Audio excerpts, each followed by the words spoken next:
Whichever way we look at life, we all end up like this, dead.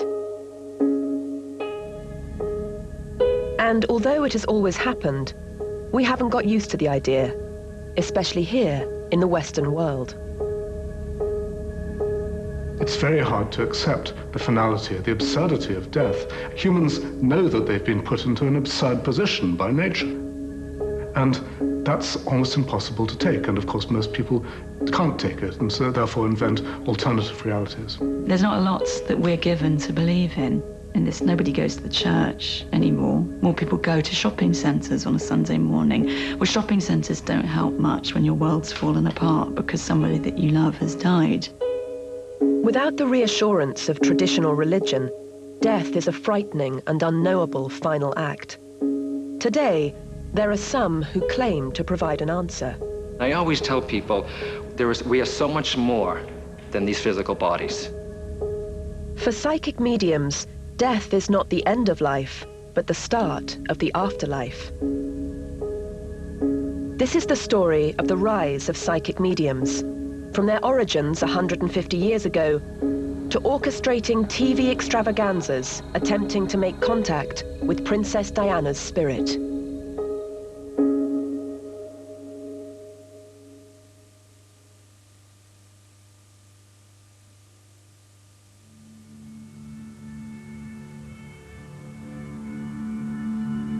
Looking for and communicating with the spirits of the dead through mediums has been happening for more than a century. For most of that time, it's been the image of a gypsy with a crystal ball that's dominated popular consciousness. But now, a new breed of psychic medium is on the rise. It's not like the years ago Hollywood portrayed us with the dry ice and crystal balls. That's not what it's about. So people are becoming more aware now. I think people are ready for it. With public demonstrations, spiritualist churches, and increasingly television, all catering for those who need proof of an afterlife, the diaries of psychics and mediums are full. This is a momentary thing, this is a spontaneous thing. There's no scripts to this. This is what is happening at the moment for the two worlds. I think it makes people feel that there's something else there and it's not just an end when somebody passes over. I'm going to stay right here, okay? 1 second. Do you have something? I'm newly pregnant and I'm his wife. We've been trying to have a baby now for 2.5 years and we actually caught that. Absolutely. This is so for you. They just seem to be able to tell you so many things that are right. You think for yourselves. This is God's law now. Such is the appetite for all things psychic that the College of Psychic Studies here in Kensington, London, is expanding to cope with the explosion in interest. We at the college have seen over the last 10 years an absolute blossoming of interest in all psychic matters. We, 10 years ago, were putting on 11 courses a term. This program has 61 courses, so that just shows the interest that is being generated. I feel that people are beginning to find the material world very empty. They're seeking answers. There must be something else.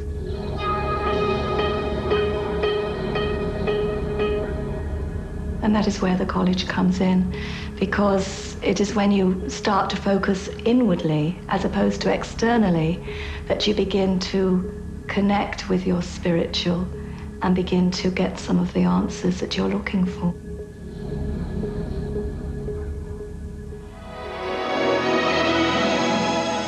The growth in interest recently resulted in a US-produced pay-per-view TV event where 2 British psychic mediums were shown supposedly contacting Princess Diana's spirit. The show was hosted by veteran British TV actor Patrick Macnee. Earlier in the week, we sent Craig and Jane Hamilton Parker to Paris to retrace the final hours of Princess Diana's life. The mediums started by revisiting the hotel where Diana and Dodi were staying.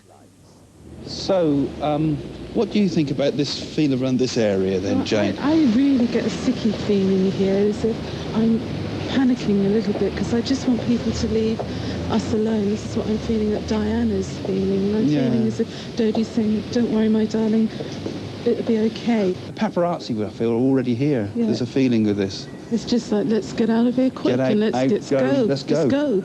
And there's sort of a rush, because I can feel a breeze, what I call a psychic breeze. A lot of people run out of this door, I think. Part of the programme showed one of the mediums retracing Diana and Dodie's last journey from their hotel to the tunnel where they died. This is where I feel we'd be gathering the speed here. We'd be getting the speed. Dodie's saying he's angry, he's cross. He's saying, lose them, lose them. Think of me as a switchboard. The finale of the event was a séance where messages were supposedly passed on from Princess Diana. We ask for nothing but truth and the vibration of love, and any message that she has for the world or for any of you here today. The 3-hour event was screened in the US in March and made nearly $1 million in revenue.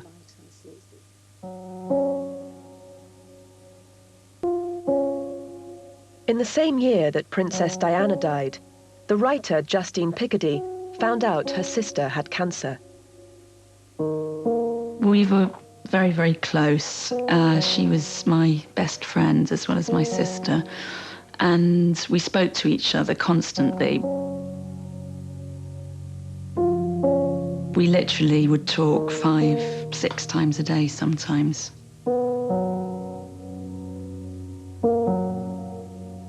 I remember she phoned me and said, I've got breast cancer, and she was crying, and it just seemed impossible.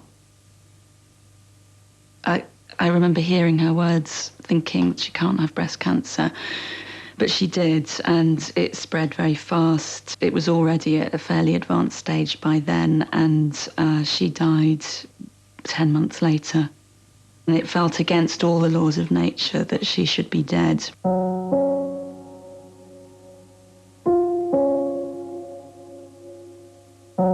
It's like being in the water with waves crashing over your head and thinking, am I going to come up after this next wave? And somehow you do keep breathing because you're the one that's alive. We came from a very rational, skeptical, atheist background. Life after death didn't happen in our house. But what we both felt and talked about was that having been so close in life, it seemed impossible that in death that we wouldn't still be able to somehow communicate, which sounds irrational, but cancer, someone dying from cancer at the age of 32 feels irrational as well. And I just started beginning to feel that I wanted to go and see a medium. And it wasn't something I could talk about. I mean, you know, Vogue journalists do not go and see spiritualist mediums. Anyway, so I started, and I was on that path, and it all continued from there. Justine's journey took her into a world that can be traced back to the start of spiritualism, a movement that began only 150 years ago. The origins of spiritualism go back to 1848 and 2 young girls, Maggie and Kate Fox, the Fox sisters. They moved with their parents into a new house, and the previous owner told them that the house was haunted, and the Fox sisters decided to play a trick on their parents. They discovered when they were up in their bedrooms that they could make very loud raps with the joints of their thumbs and fingers and toes.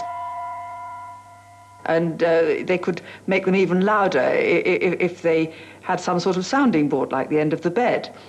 And so they told their parents that they were receiving messages from the spirits, and the spirits would talk in raps, and they would have 1 rap for yes and 2 raps for no, and you could ask them questions and the spirits would answer.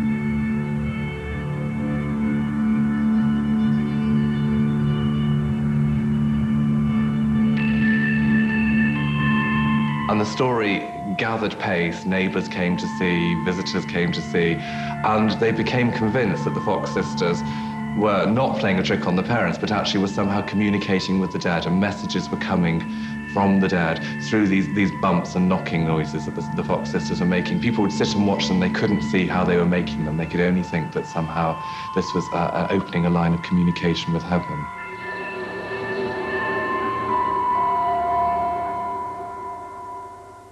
Soon, the Fox sisters were being paraded in front of Horace Greeley, the editor of the New York Tribune, who had recently lost his son and was distraught.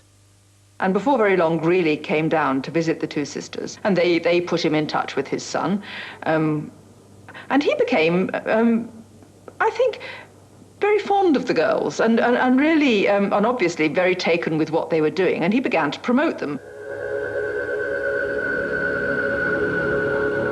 And before you knew it, a lot of quite important people had invested not just their reputations, but actually considerable sums of money in the girls being true and what they were doing being utterly genuine. What the Fox sisters didn't fully understand was that they had tapped into a need which went beyond their original prank. And it was particularly attractive to people, and that in the end means most of us, who had lost a close relative. I mean, in the end, we all lose some close relative or other, and quite often it's very comforting to think that that they aren't completely lost, that you can communicate. And this was a religion, if you called it a religion, that enabled you to communicate with the dead more directly than anything that had happened before.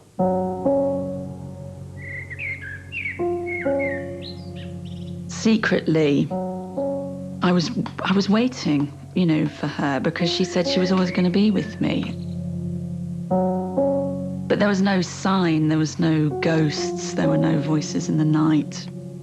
I wanted to be haunted, you know, I wanted her ghost. But there were none, there was nothing. There was only silence.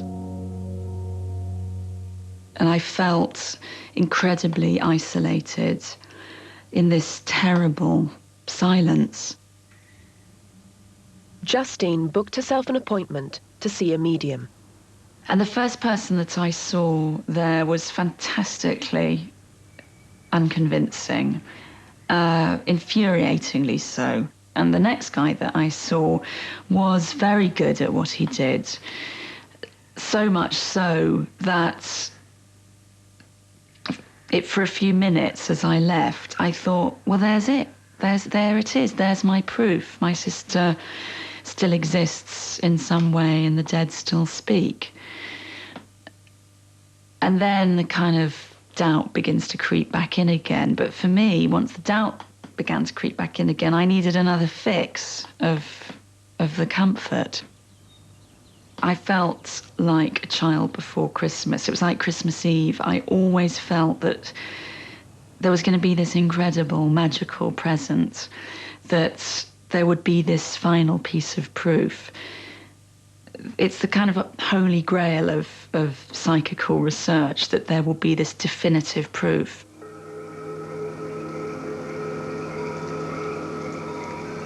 The start of the search for proof of the afterlife back in the 1850s was to be one of the driving forces behind the spiritualist movement.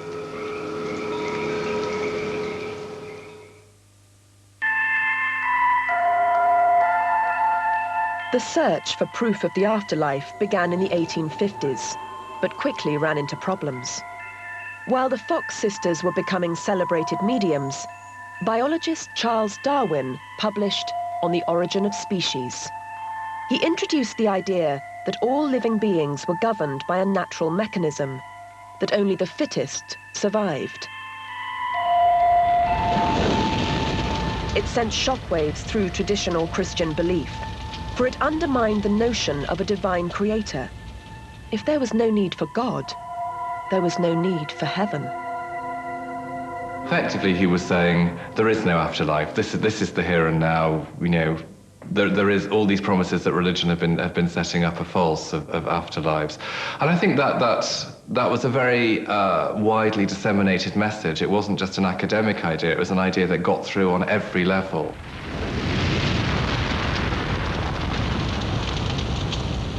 Darwin's theory was so persuasive. And of course, Darwin's theory doesn't logically disprove God or anything, because you could still say, well, evolution is the mechanism God uses. But it did give an alternative. So if you wanted to disbelieve in God, here was a respectable alternative. Science was increasingly seen as a powerful set of tools by which the world and its systems could be understood. Unlike traditional religion, spiritualism decided to embrace the scientific method to prove the truth of their ideas and meet Darwin's challenge. So the logical consequence of what he was doing was for people to say, well, let's use scientific truths to establish the reality of religion, the reality of afterlife. Now, organized religion wasn't playing that game, but the spiritualists were. And so what you get with a lot of the spiritualists is they import, in a rather crude fashion, these new scientific techniques. They wanted to show that science was not wrong, it was simply incomplete. It didn't account for the spirit world, which was perfectly scientifically accountable for in their view. So it was a scientific attempt to broaden science, not an attempt to destroy science, although it was produced, ironically, it was produced in fear of science. Mediums began to use science to their own advantage. They tried to provide evidence for the existence of the human spirit. So to prove to audiences that what they were saying was genuine, these mediums would produce ectoplasm out of their bodies, and there are photographs still of them producing it. And it was these great sort of gushes of white would come out of their nose and their ears and their mouth and all sorts of bits of their body. Conveniently for mediums, this kind of evidence was not subject to intense scrutiny. In Victorian times, people were very prudish, particularly about women's bodies. So women would be covered all the way up. You know, you couldn't even show your ankle. They'd wear high neck dresses. So if women were producing bits of ectoplasm from kind of odd bits of their body, I mean, no one was going to go and check. No self-respecting scientist was going to say, well, this is false. Look, this is where she's pulling it from. Spirit photography also became popular as a way of providing evidence. A spirit would appear as a shadowy figure once the photographic plates had been developed. Here was the invention of photography, and very early on in the history of photography, you get these studios setting themselves up to produce spirit photos. Someone sitting there with a ghost next to them, or a light coming down the stairs, whatever it is. And this was taken as factual proof. The camera doesn't lie. And therefore, this proved the existence of the other world. This proved the existence of ghosts. It's an incredibly literal approach. But of course, actually what it was ultimately shown to be was they were tampering with the photographic plates. In that chemical process of developing these great old plates, they were fiddling with them to make the shapes. We now look back on that and we think, you know, how silly. It's obviously a fixed photograph, or it's a photographic error, or we know all the things that can go wrong with photographic film, especially in earlier times when the technology was not so good and so on. It's hard for us to grasp the overwhelming desire they had to believe that this was scientific evidence. They really wanted these things to be true.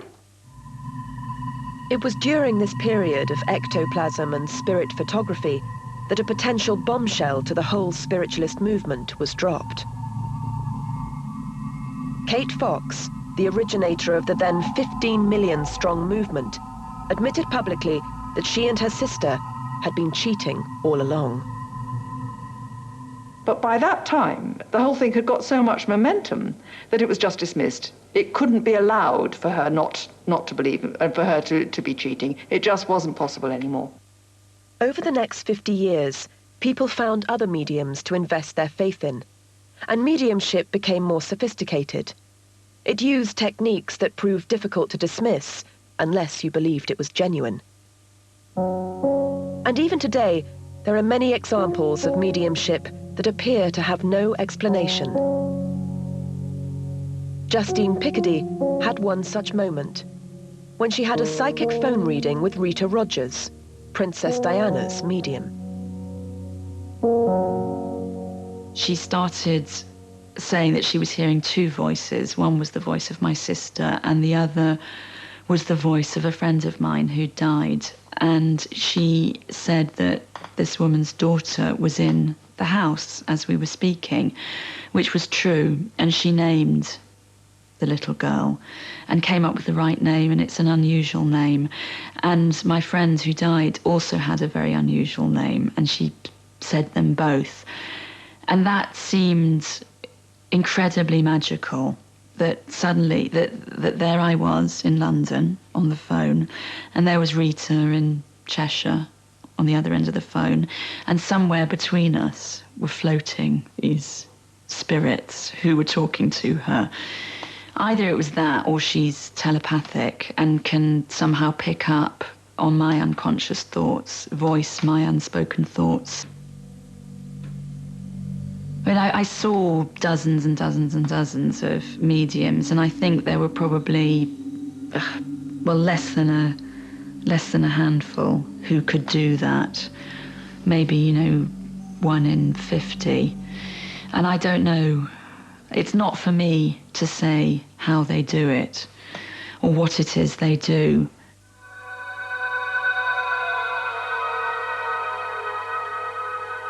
The point is that people want to believe. Occasionally they are given something to believe in, and sometimes they go away feeling better. One of the reasons for the growth in interest in mediumship has been due to the bereaved using psychics as therapists or bereavement counsellors.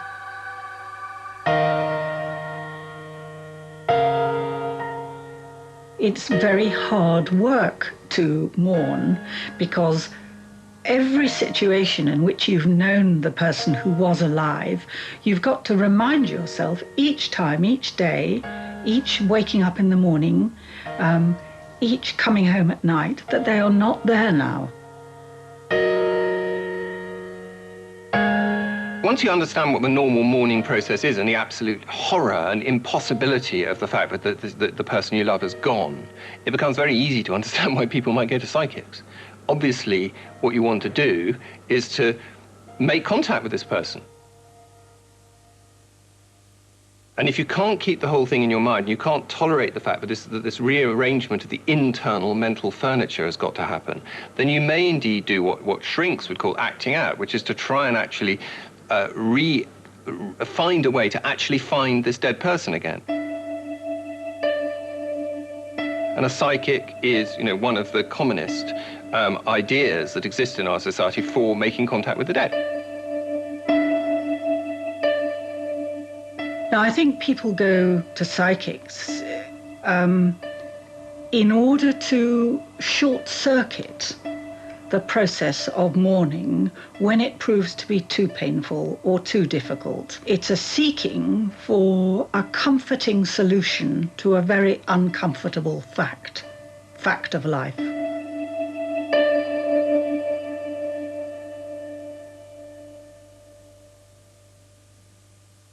I don't think it's helpful. It may provide a sort of short-term palliative solution, the way some people might turn to tranquilizers or antidepressants. But it's a short-term solution, actually. There was something of a sense of relief in sitting with somebody where I could just be myself.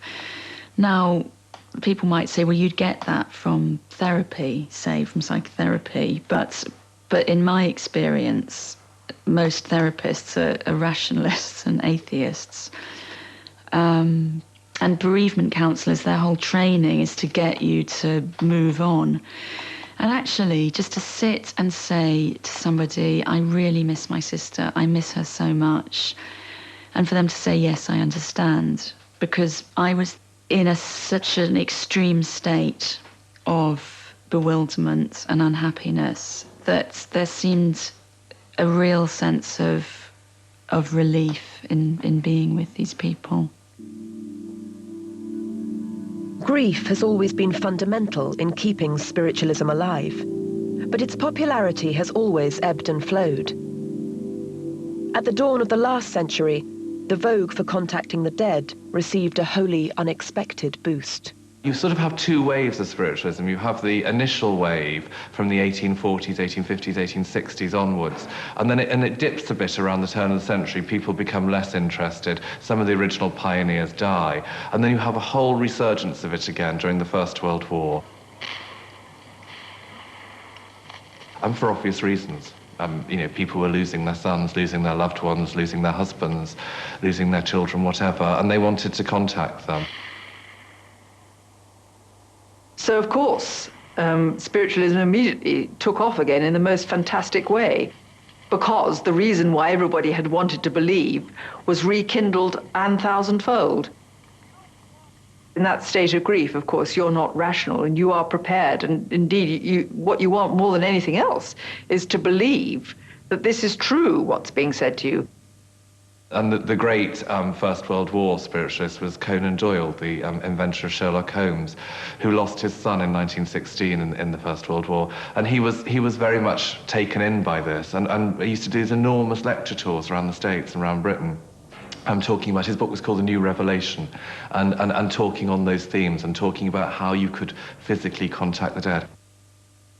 Conan Doyle befriended the well-known escape artist and magician Houdini, who was intrigued by spiritualism after the death of his mother. Conan Doyle believed that Houdini had psychic powers. Houdini, the magician, obviously knew exactly how all the tricks worked. You couldn't pull any wool over his eyes, but he tremendously wanted the wool to be pulled because he was fixated on his mother. And when his mother died, he really, literally couldn't bear the thought he would never see her again. So he desperately searched for a spiritualist medium who would put him in touch with her.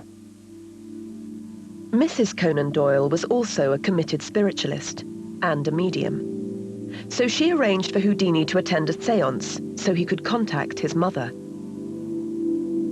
And they had the séance, and Houdini was pretty impassive throughout it, and then at the end of it he left. And Houdini's mother had come through with pages and pages and pages of written stuff. Every page started with the sign of the cross. And Houdini was completely disgusted with this. His father was a rabbi, his mother was a rabbi's wife, so she certainly wasn't going to start any communication with the sign of the cross. Losing his mother was such an unspeakable thing for him that he knew that the thought that people were pretending in this very crass way to be in touch, it was so awful for him that he felt truly suicidal. And so he became a paranoid exposer of spiritualist tricks.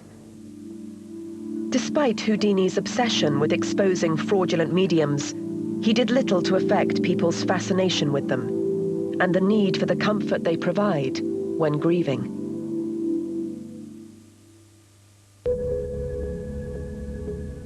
The difficulty of coming to terms with the finality of death and the need to grieve are an enduring condition of being human. Although fundamental, they do not explain the enduring appeal of psychics in today's rational and scientific world. Paradoxically, it turns out to be the high-tech nature of our lives that appears to explain this growing interest. Modern scientific developments have become so complex that few of us understand the everyday processes that happen all around us.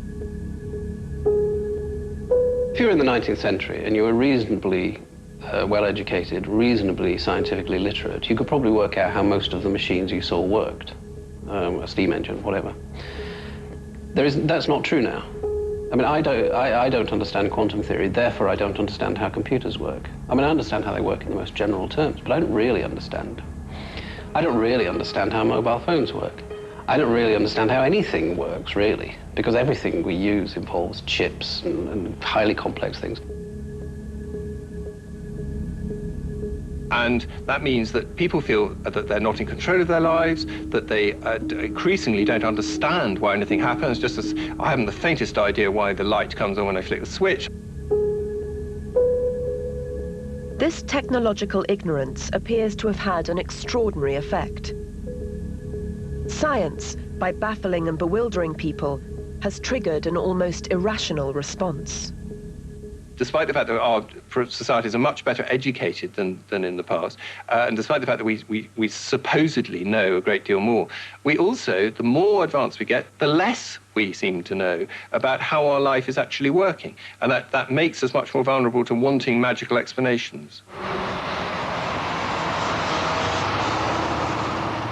In other words, the world is becoming mysterious to us again. It's being re-enchanted. I mean, it's quite normal for us to think of voices floating through the air today, because they do. We know they do. And the whole modern world has become lighter and more spiritual, if you like, more spirit-like, because technology now doesn't fly along in great iron machines. It flies along through electrons and photons and so on. So the idea that we might simply go along to a medium or some kind of adept who would put us in touch with the dead people is not so extraordinary anymore. Because if the air is full of voices, it might be full of the voices of the dead. In fact, the spiritual world and technological developments have always been linked. Let's go back to the invention of the telephone by Alexander Graham Bell in the late 19th century. Some of the very first telephone calls, people claim to hear voices down the ether. They're tapping into some sort of spiritual other world. So you're not just hearing conversations between people, you're also tapping into something in the stratosphere that's going on.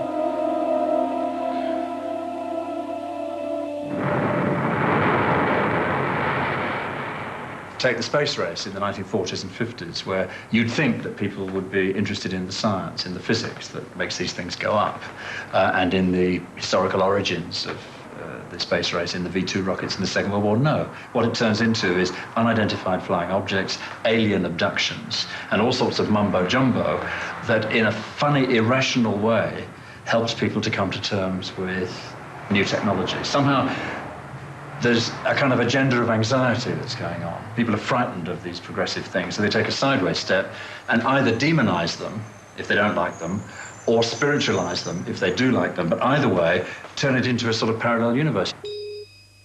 This kind of response to technology may reflect a much more fundamental and widespread emotional need, a need to connect with nature.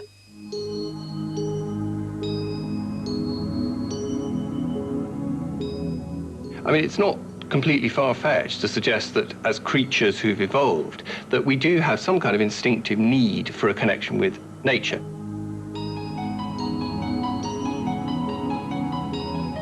There is a part of us that does actually want to get in connect up with our animal selves to some extent. Well, we managed to do it through sex occasionally, and we managed to eat a bit of food, and we managed to do a few things that satisfy our instincts. But the animal in us is definitely not all, fully expressed or experienced living in a city for most people. So I think that anything at all, including a psychic, which might take us away from the strictly rational, strictly intellectually thought out life that we all mainly live, is actually very attractive to us. It's in America that mediums have recognized and understood there is a market for offering people spiritual help.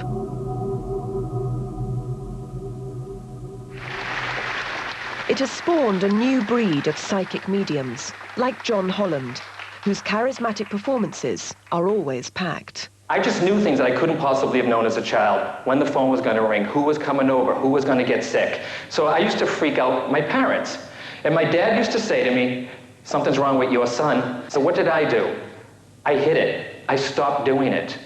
Because when your own family and friends are pointing at you saying, "Freak, something's wrong with you," I hid it. I always try to educate the people on the process of mediumship and for themselves, how they can connect themselves, because you don't really need a medium to connect with the other side. How many in here have had the dream of their loved ones? You see? How many of you think it's just a dream? Okay, do you still remember it? Do you remember what was said? Do you remember the situation, the colors? Those are the ones that are after-death communications, ladies and gentlemen. Those are the ones where they try to make contact with you. But a lot of people, they just want to know, are their loved ones okay? Are they happy? Or what is the spirit world like? And I tried to tell them, I really don't know what it's like because I haven't gone yet. See, I'm here. okay? But I get a lot of tears and I get a lot of laughing, because there's a lot of laughing over there also. It's not this constant, it's not the crying that everyone thinks. A lot of people, ladies and gentlemen, want their loved ones, say their mother who's passed away, to appear right in front of them. If your mother popped right in front of you, what would you do? You would die. Or your hair would turn white. They are not going to do that, ladies and gentlemen. If they did that, I would have the easiest job. I'd be like, yeah, go ahead. Okay? That is not how it works. The success of the US model has been picked up here in the UK. It's led to the rise of charismatic British psychic mediums, playing to packed houses all over the country. We've got to get to the bottom of this. Derek Akora, one of the UK's leading mediums, has embraced the American showbiz way. In this lifetime, as I see it, you can gain your goals, and you can do those things, and you can have that holiday, home, whatever it is, but it only comes to one thing: sheer hard work and diligence. I'm ordinary. I'm just an ordinary person. All mediums just ordinary. It's only when you get out there, only when you go out there, and you make that conscious link, and it's received in that audience, do you know that that communication is a truthful communication. And it's like building a bridge between the two worlds. The loved one coming over that unseen bridge, coming to this side of the gate, and being able to actually see the loved one that's sitting in the audience. I don't want your money. All I want you to do is link with your loved ones, like every genuine, honest medium in the world today is trying to do. If the people out in the audience could hear some of the things I hear, and maybe other mediums hear, just to hear that would be enough for them to realize that life is continuous. It's as continuous, as simple as that. This is the age of Aquarius, the humanitarian time of understanding. Good night and God bless. Safe journey home. We love you. Derek also has 2 successful shows on the British cable and satellite channel Living TV, which has made its name on the back of paranormal programming. He is a fantastic guy, and the love, adoration and respect that this guy commands from our viewers is extraordinary. It's a bit like watching a pop star. Don't worry. Don't worry. And he has created the phenomena of Most Haunted and the Most Haunted Live brand. He's also the star of our Antiques Ghost Show, where you take heirlooms that are handed down from generation to generations, and then our psychic examines them and can tell you something about the family history. I know it's in the casing, but are you knowledgeable on where the boat is?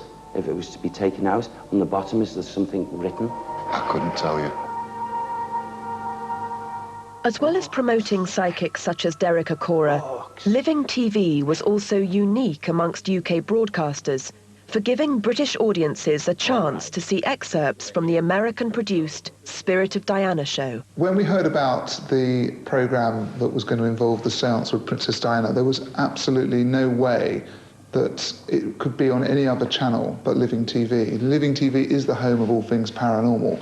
So what was important to me as the channel controller was to get that programme. Thank you for joining us for the Spirit of Diana, an exceptional tribute to the English Rose who was so sadly taken from us on August the 31st, 1997. Due to broadcasting regulations, Channel 4, like Living TV, are not able to show the séance itself in this programme. What we are able to show is the segment where one of the mediums attempts to feel the supposed psychic energy of that fateful day. As we're going faster, I can feel the thoughts going through my mind. We're going the wrong way. This is not the normal way to my house. So I'm feeling it more from Dodie's point of view here. And we've hit a bump. I can feel as we've hit a bump, there's something behind. This car is not right. There's a brake at the back. I think one of the problems at the moment is there's an enormous pressure on program makers to bring in viewers. And so if just putting a medium in front of the camera doesn't do it, what can you do next? Well, you could have that medium contact someone really famous like Lady Diana, and suddenly everyone's tuning in. The problem is that you simply can't be honest with viewers. You can't say, well, actually, what you might be tuning into is just a load of old rubbish. Maybe the axle's broken. Is there damage with the axle? Is there something with this? I was picking up the word GB. Is that a test or something that has to go with this? For me, it's not just about bums on seats. It's not just about eyeballs watching the channel. This is something about a phenomenon which is out there, which we have really tapped into. They've got excited the British public, and they are responding in huge numbers. At this point, we'd be going very fast. We would not have had the accident yet. We're going through the first tunnel. We've hit something on a bump. We've gone the wrong direction. We're on the wrong road at the wrong time in the wrong car. I don't think that paranormal programming will be here forever, but certainly while it's popular, I'm going to make hay while the sun shines. And our last thought of all is for the children. The children.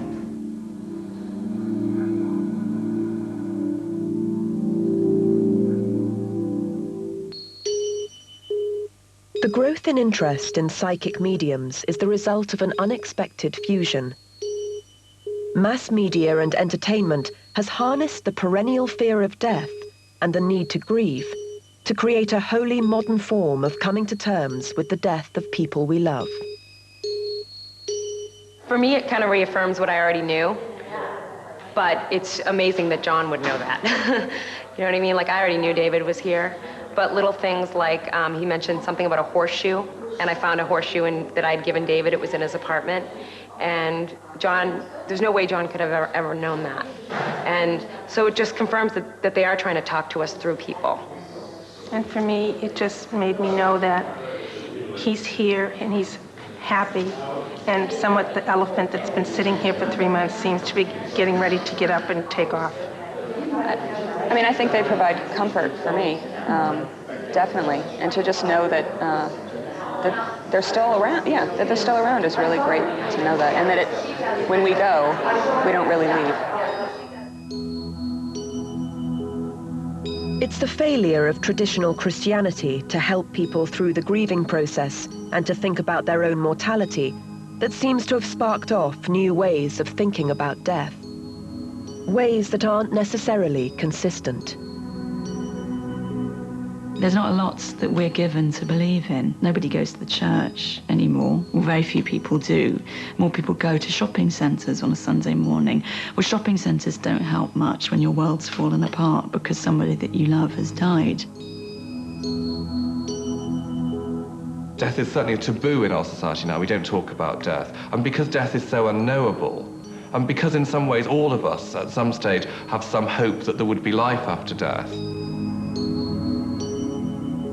Today, you can pick and mix from wherever you want and believe in anything you want and not be branded mad if some of the beliefs that you're buying into are actually technically quite delusional.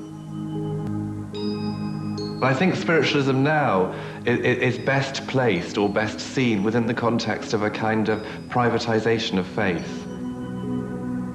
I mean, there it fits quite neatly now amongst kind of the New Age movement, amongst kind of, lying under purple pyramids and all these kind of ideas that people explore, these often kind of slightly mad, but eminently understandable ways in which they try and kind of connect with some sort of transcendent dimension. And I think New Age religion and spiritualism and so on are playing to that very often. We will give you fixities in a world that seems very, very complicated. We will make it simple for you. And we will give you an anchorage. We'll give you a center of gravity. And it's all quite easy. The rest is so difficult.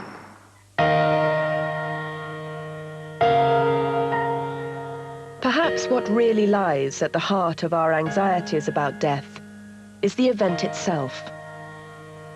Whenever one sees somebody who is dying and who dies, it is one of the most momentous events one can experience.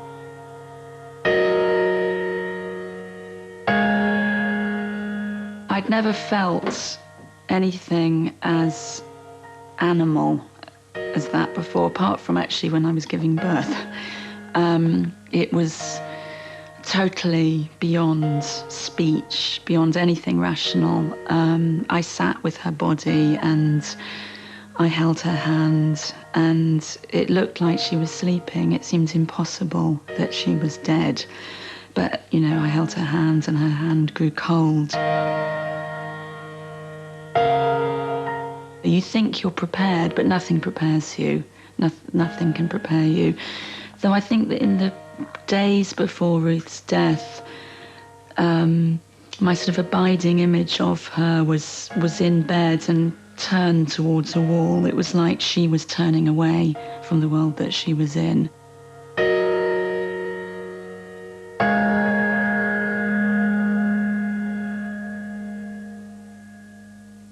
Only a generation ago, the death of a family member would have been close up and personal. We are now increasingly distanced from death itself. It has become almost invisible.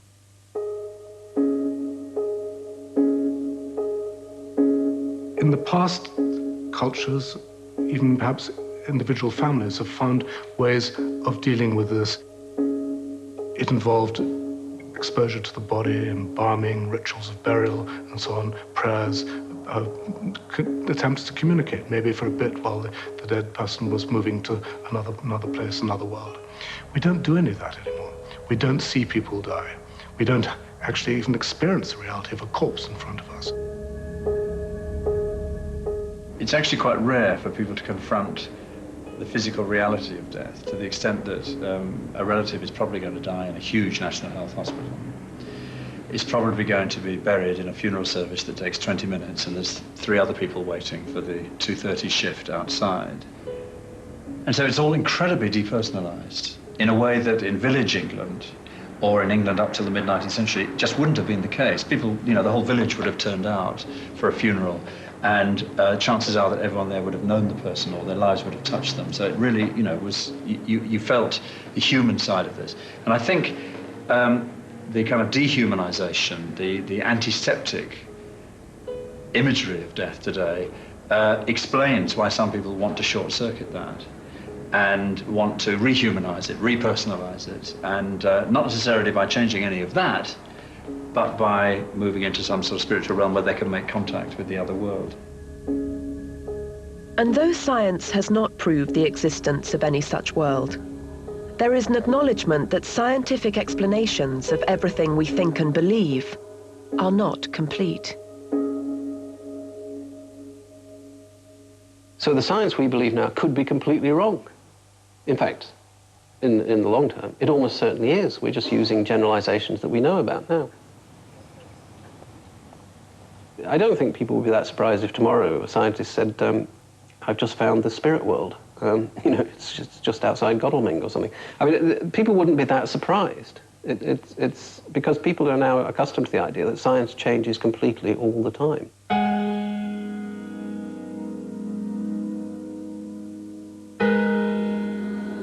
Five years later, the world of psychics and mediums feels quite remote to my world.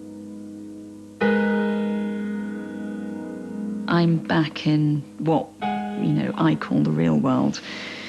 But I still think about them, and I feel grateful to a lot of the people that I met, and intrigued by some of them. And I don't think I'll meet them again. But I know that for them, that world will continue and is still very real to them.